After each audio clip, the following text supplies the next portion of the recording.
Weather and history are going to connect here. 78 years ago, as you alluded to, was the anniversary of D-Day back in 1944, and the weather forecast that changed history. A lot of people don't know that the invasion was supposed to be on June 5th, but it got pushed back a day because of the weather forecast to June 6th, largest amphibious invasion, of course. And there was a lot of challenges that need to be addressed when you're planning this kind of invasion across the English Channel from the UK to France.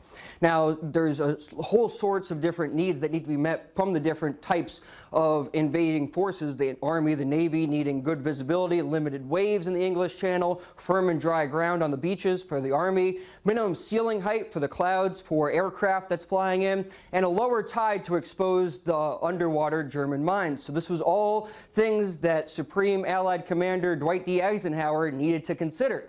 So what he did was he chose the month of June ahead of time, and he picked a window between June 5th and June 7th and settled on June 5th. The full moon was on June 6th, and that would provide the best visibility at the dawn for the forces landing on the beaches.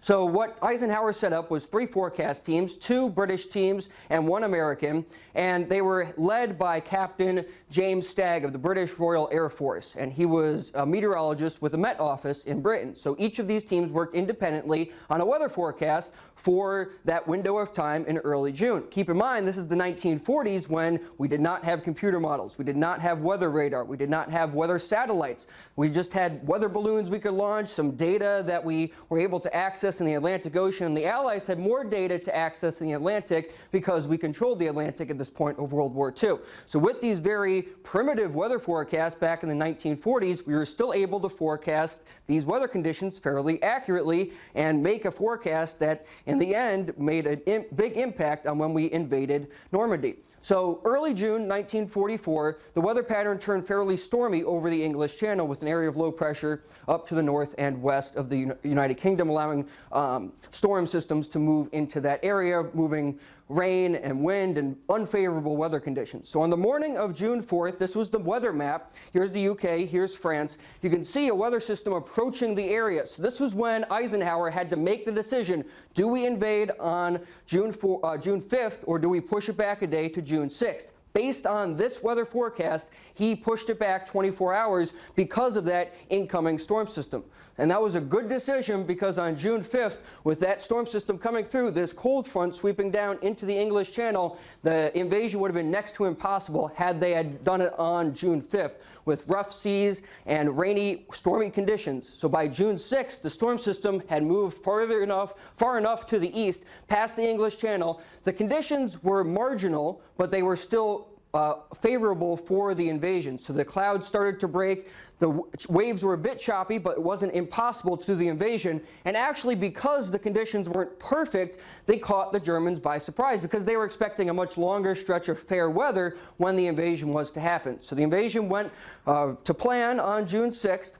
And it was good that they did it at this time because Stagg said the next window would have been until, they would have had to wait until June 19th to 21st, and they would have faced conditions that would have been continuously prohibitive for beach landings.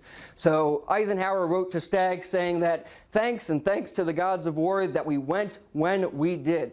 And many years later, when Eisenhower was talking to JFK, JFK asked him why D-Day was so successful. Eisenhower said, because we had better meteorologists than the Germans. So all of those weather forecasts came to fruition and played a big role in the successfulness of D-Day. I had no idea. That's fascinating. It's fascinating that all of that came together and you got to make that decision. A lot of great info there. I know the audience appreciates that, Jacob. Fascinating today. Can you imagine forecasting today, how they had to forecast that in and how with the precise tools it that we have now? Yeah, it's just amazing how the lack of resources they had and those decisions they had to make, and you had to pull the plug and just go for it. Yeah, wow. Amazing. Amazing. Thank you, Thanks, Jacob. Jacob. Good stuff.